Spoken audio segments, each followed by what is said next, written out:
Uh, Hello students. Now, as we discussed already in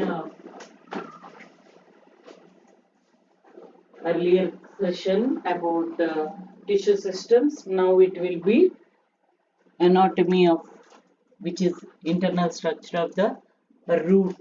It is different for dicot and monocot. So the arrangement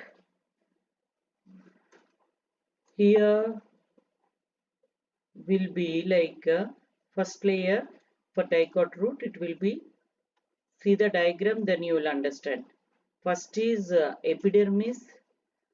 Many of the epidermal cells protrude in the form of unicellular. It contains lot of root hairs. Then cortex. The cortex consists of thin-walled parenchyma cells. See, this will be the structure when it is round.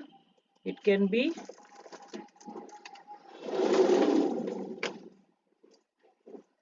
seen. See the diagram.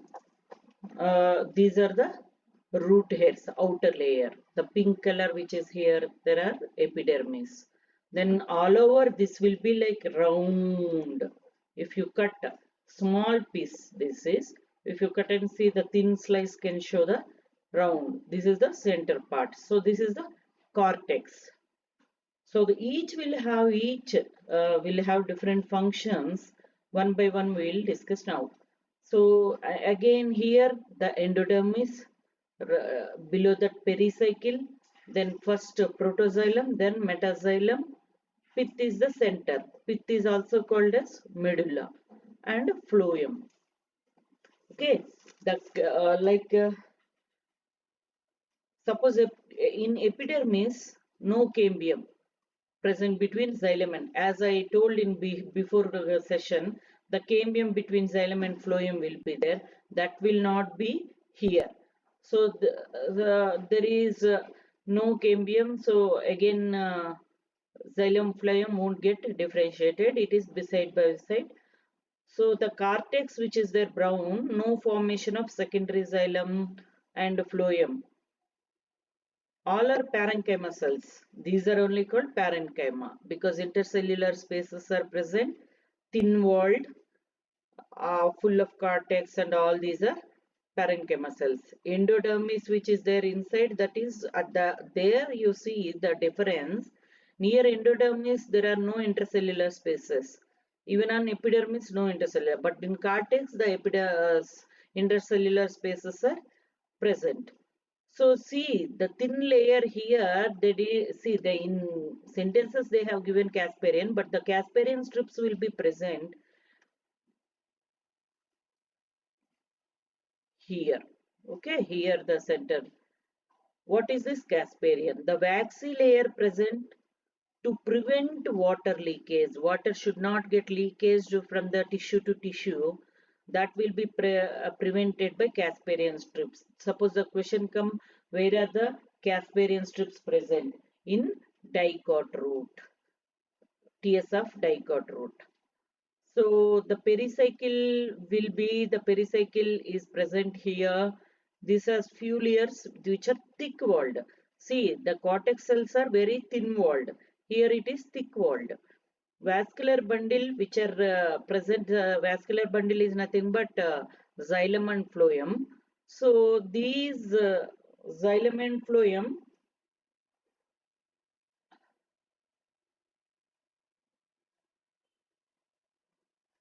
pith is small in dicot root but big in monocot root. Arrangement of xylem and phloem are different. So xylem always the function transports of water in upward arrow from root to up, the to stem. Phloem transports sugars up and downward both directions. Okay, see the diagram which is there down also, which is for monocot root. See the difference. There are many vascular bundles here. There are many vascular bundles. Here it is only 4 sides. So which is first? Those are metaxylem. Here it is protoxylem. Like that, if you see here, The all other characteristics are same, but the if it is 4 in dicot root, here it will be 8. All other characteristics are same. So these pericycle vascular bundle pith together called stele, stele, the stele. So the difference will be always monocot root and dicot root. Pith is well developed in monocot. See here, pith is very well developed. And in monocot root, more xylem bundles. Okay, more xylem bundles. There it is less xylem bundles, even phloem also. So in monocot root, no secondary growth. Here secondary growth is present. So congestive tissues in monocot mostly sclerenchymatous. Here it is parenchymatous.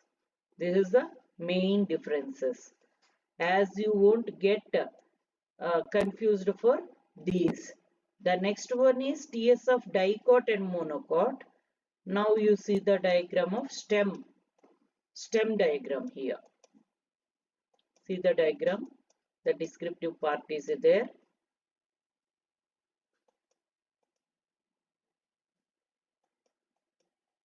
See, this is the full round one. The small portion they have given here. See the for dicot stem first. The dicot stem, these epidermal hairs will be present, these hairs. But in monocot, the epidermal hairs won't be there. Even here, see the both diagrams, you can, here it is hypodermis is present, which is hypodermis here, this is the layer. This is sclerenchymatous, whereas in dicot stem, it will be collenchymatous. So bundle sheath is present here.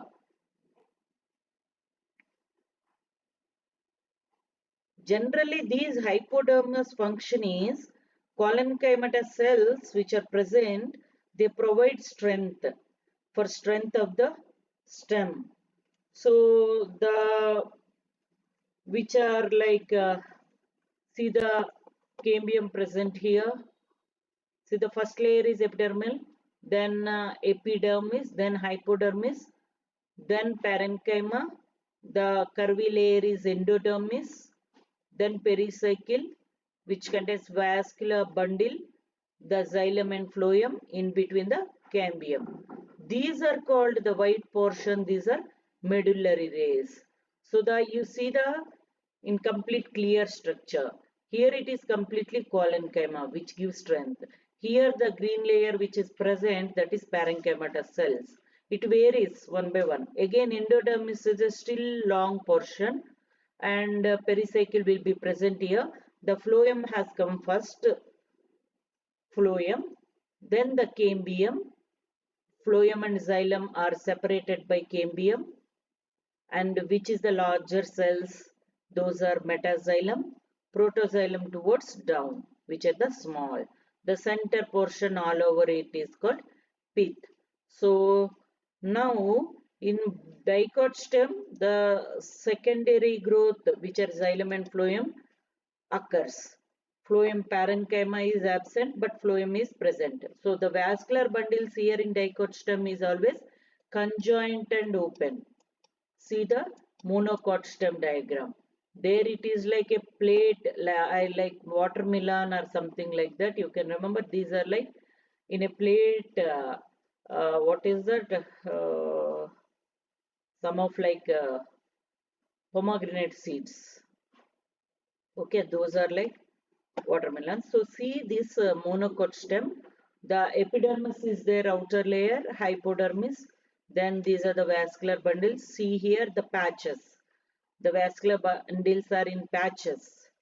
The phloem will be these, and xylem is the special which are red and to conduct water transport and ground tissue. So see the differences. Don't get confused for these two. So here in monocot, again, uh, whatever parenchyma cells are there, those are for food storage, to act metabolic activities, nothing but for photosynthesis, respiration, all these well done by these. So the vascular bundle are scattered. I said like these are like seeds, but the scattered all over the tissue. This is got scattered very far. These arranged in order. Here it is just scattered. So there are scattered vascular bundles and multiple vascular bundles. So these are conjoined and closed. Means why it is say closed? When the vascular bundle which is xylem and phloem open means when conjoined open means the center cambium present. It is conjoined and closed. No cambium. Cambium won't be there. So parenchymatous is a ground tissue here, and in monocot, sclerenchymatous bundle sheath cells are present. These are the main points which you can write in the exam point by point by keeping, and the main point you can underline, which will be specified. If you in exam, if you write not like essay point by point, it will impress the examiner, and where you underline the important sentences, there he will give the marks. He should feel like, he or she should feel like giving marks, complete marks. You should perform very well on the paper when you present. You should present the answers very well. So please prepare well and do. So write point by point and vary the basic points which are like these conjoined, open, underline the those sentences. Anyway, in all pith is the center. So this is the descriptive for the monocot stem and dicot stem. Now I am moving on to the dorsiventral leaf.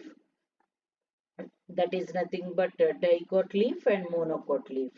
I will tell you the first dicot leaf. The descriptive part is there. We will go on to, whereas for that monocot leaf is also called isobilateral.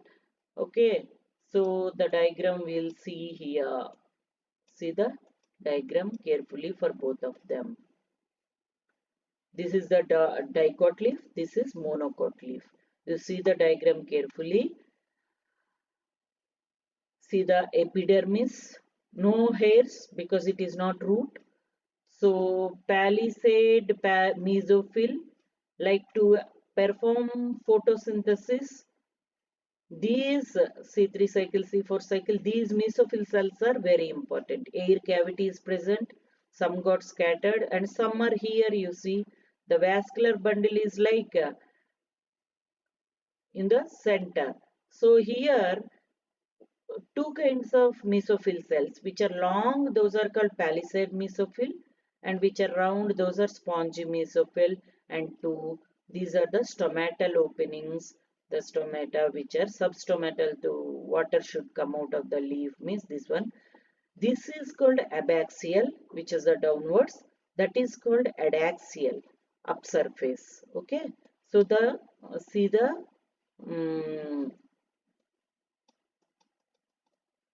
the vascular bundle in the diagram. See the xylem, which is the xylem, and phloem. The red portion is again here xylem, and the phloem is all over. Total is called bundle sheath cell.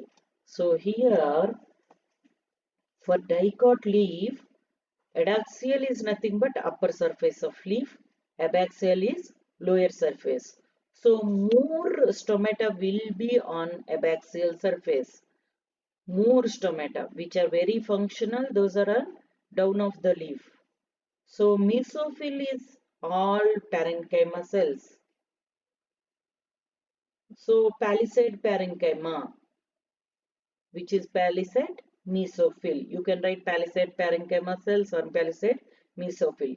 These are elongated, arranged parallel to each other, and spongy parenchyma, which is round cells with large space and air cavities.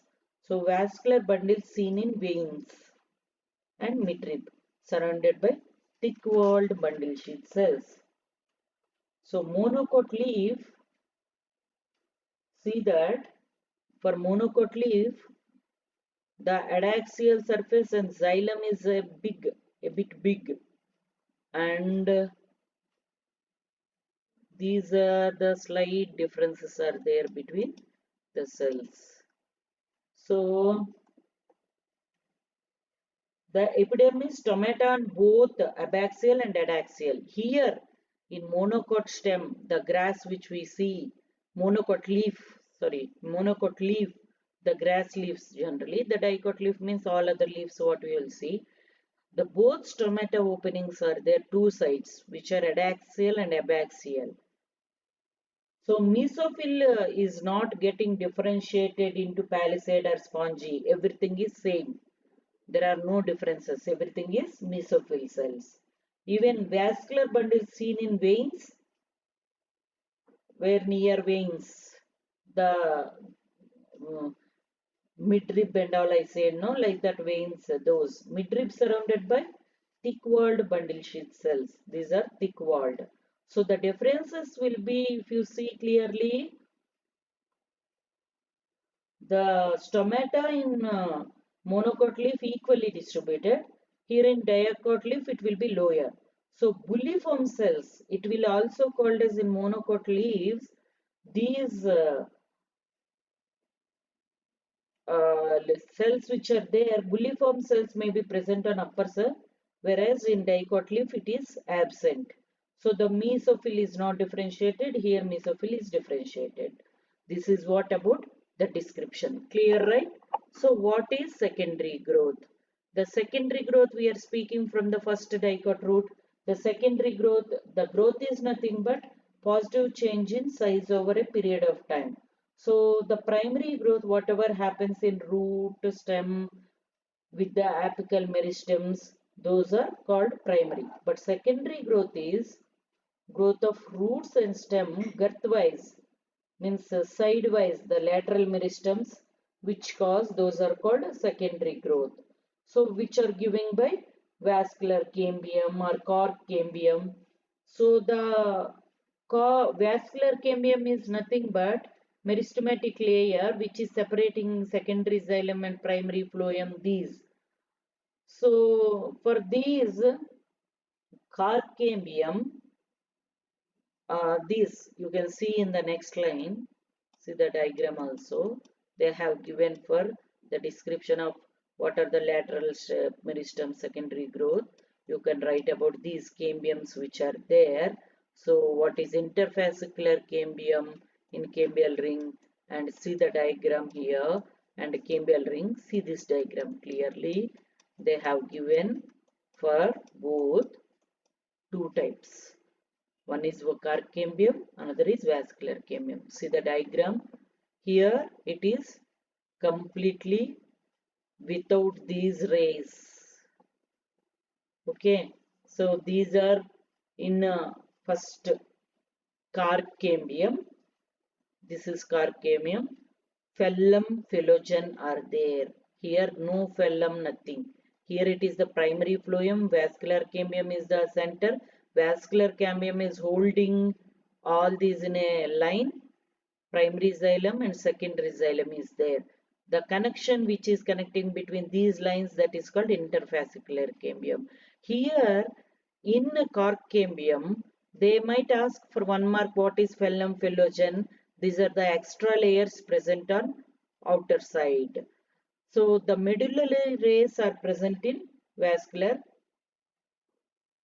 the cork cambium. So what is this? Phellum. First of all, the cork cambium, it is called as layer of meristematic tissue which develops cortex region. So it replaces the broken epidermis, whatever broken epidermis. So the cells on the outer side differentiated into outer layer completely, which is the first layer is called phellum. The phloem is the parenchymatous cell down of the phellum. So whereas in vascular cambium, these cambium cells present between primary xylem and primary phloem, and medullary rays are adjoining the interfascicular cambium. The bark, what is the bark? All tissues exterior to vascular cambium. They might have given the diagram. See here. See the different stages of secondary growth in a typical dicot root. the complete diagram. And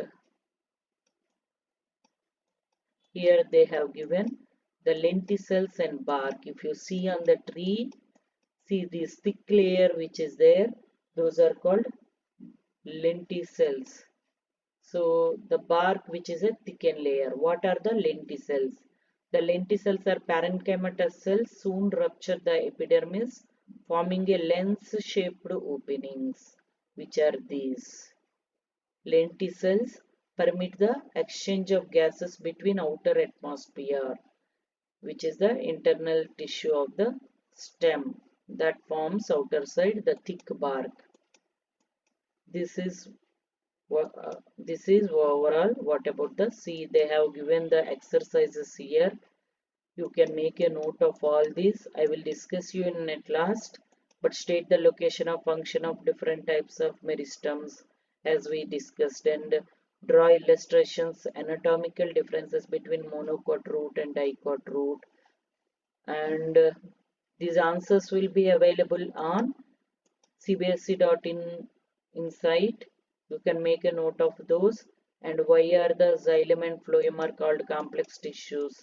What is stomatal apparatus? Explain the structure of stomata with a labeled diagram. Name the three basic tissue systems which we have discussed: epidermal and ground vascular tissue system. How is the study of plant anatomy useful to us? Hope you understand the full lesson, and thank you.